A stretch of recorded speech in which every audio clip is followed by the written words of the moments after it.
हमारी इंसानी अदालतें कैसे काम करती हैं? सबूत, होशियार वकील और कोई ना कोई कानूनी लूप होल, राइट? एक शातिर दिमाग वाला इंसान यहाँ से आसानी से बचकर निकल सकता है। लेकिन आज के इस एक्सप्लेनर में हम एक ऐसी अदालत की गहराई में उतरने वाले हैं जहां एब्सोल्यूट अकाउंटेबिलिटी यानी पूर्ण उत्तरदायित्व का राज है।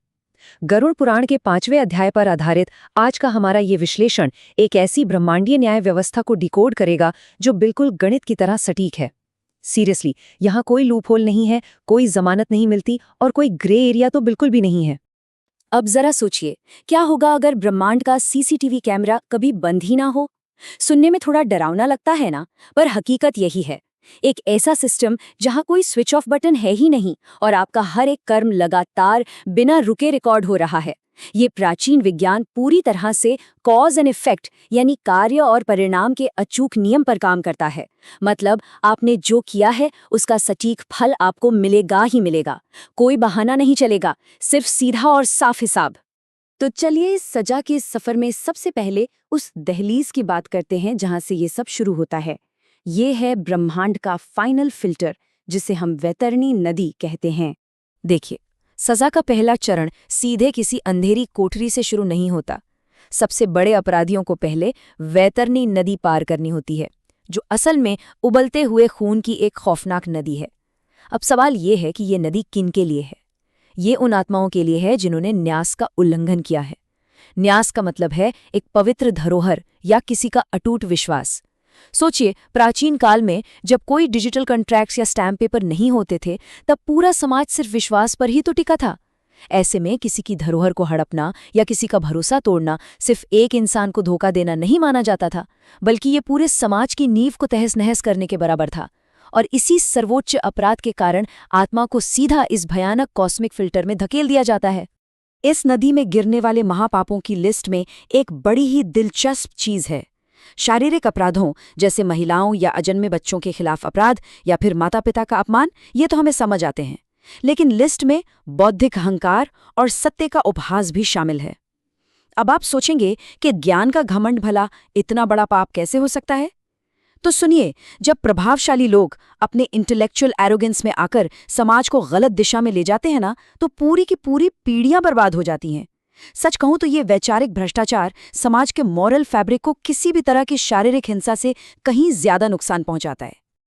अब अगर कोई आत्मा किसी तरह वैतरणी पार कर भी ले, तो उसे आगे और भी भयानक चीजों का सामना करना पड़ता है, जैसे कि शाल्मली वृक्ष, जो विश्वासघात के भौतिक भार को दर्शाता है।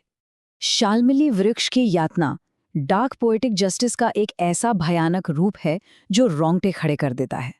ये खास तौर पर उन लोगों के लिए रिजर्व है जिन्होंने अपने जीवन साथी को धोखा देकर बेहद टॉक्सिक रिश्ते बनाए। जरा इमेजिन कीजिए, एक ऐसी आत्मा जिसने धोखे से किसी को गहरा साइकोलॉजिकल ट्रॉमा दिया हो, अब वो लोहे के गर्म कांटों वाले एक जलते हुए पेड़ पर उल्टी लटकी है। होता क्या है कि विश्वासघात का दर्द बाहर से तो दिखता नहीं है, लेकिन पीड़ित अंदर ही अंदर कांटों की चुभन महसूस करता है। तो ब्रह्मांड क्या करता है? वो उसी अदृश्य मानसिक दर्द को इस जलते हुए कांटेदार पेड़ के रूप में एक विजिबल सजा में बदल देता है। और सबसे भयानक बात, जब वो आत्मा तड़पकर पानी मांगती है तो उसके मुंह में सिर्फ धूल भर दी जाती है, जो ठीक उन खोखले और झूठे वादों का प्रतीक है जो उसने अपनी जिंदगी में कभी किए थे। ये तो सिर्फ एक उदाहरण था। असल में ये पूरी एक ईश्वरीय दंड संहिता है, एक डिवाइन पीनल कोड। और अब हम देखेंगे कि कैसे 21 प्रमुख नरक हमारे आज के आधुनिक अपराधों से सीधे जुड़े हुए हैं। वैसे तो इंसान का दिमाग अनगिनत तरह के छल कपट रच सकता है और ग्रंथों में 84 लाख नरकों का जिक्र है, लेकिन उनमें से 21 सबसे प्रमुख हैं। और मजे की बात यह है कि ये कोई रैंडम या अंधी सजाएं नहीं हैं। ये प्राचीन पाप आज के हमारे मॉडर्न एथिकल डायलेमा का ही तो रूप हैं। इस टेबल को देखिए। लालच में अंधे होकर दूसरों का पैसा मारने वाले तामिस्र नाम के घोर अंधकार में धकेले जाते हैं, क्योंकि वो दूसरों के दर्द के प्रति पूरी तरह अंधे हो चुके थे। और जो लोग सिर्फ अपनी जीभ के स्वाद के लिए बेजुबान जानवरों को मारते हैं, उन्हें कुंभी पाक में उबलते तेल के बड़े बड़े कड़ाहों में पकाया जाता है। ये एकदम ब्रूटल रोल रिवर्सल है। ये इंसान के उस घमंड को तोड़ता है कि बाकी जीव सिर्फ उसके इस्तेमाल के लिए बने हैं। और वो जो कॉर्पोरेट लालच में दूसरों को कुचलकर अपना एम्पायर खड़े करते हैं, उन्हें रौरव नरक में जहरीले सांप डसते हैं, बिल्कुल उसी जहर की तरह जो उन्होंने अपने स्वार्थ के लिए समाज में घोला था। लेकिन इस पूरी लिस्ट में जो नरक मुझे सबसे ज्यादा हैरान करता है वो है असपत्रवन। इसे हम लिटरली प्राचीन समय का इको एक्टिविज्म कह सकते हैं। आज हम ग्लोबल वार्मिंग को लेके माथापच्ची कर रहे हैं, राइट? लेकिन जरा सोचिए, हजारों साल पहले ही ये डिक्लेयर कर दिया गया था कि एक पूरे इकोसिस्टम को नष्ट करना असल में एक सामूहिक हत्या है। जो लोग बिना वजह अंधाधुंध पेड़ काटते हैं, उन्हें एक ऐसे जादुई जंगल में दौड़ाया जाता है जिसके पत्ते तलवार जैसे धारदार होते हैं और भागते हुए उनके अंग कटने लगते हैं। ये इस बात का एक जबरदस्त सबूत है कि प्रकृति कोई निर्जीव वस्तु नहीं है। अब आप शायद सोच रहे होंगे कि उबलता खून, कांटेदार पेड़, घना अंधेरा, क्या ये सब किसी एंडलेस हॉरर मूवी की तरह है? नहीं। और यहीं पर एंट्री होती है कर्म विपाक की, जो ब्रह्मांडीय शुद्धिकरण का एक बहुत ही डीप और साइंटिफिक लॉजिक है।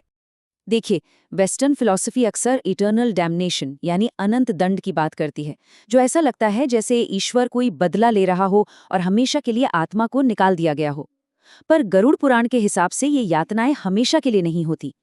कर्म विपाक को आप एक कॉस्मिक वॉशिंग मशीन की तरह समझ सकते हैं।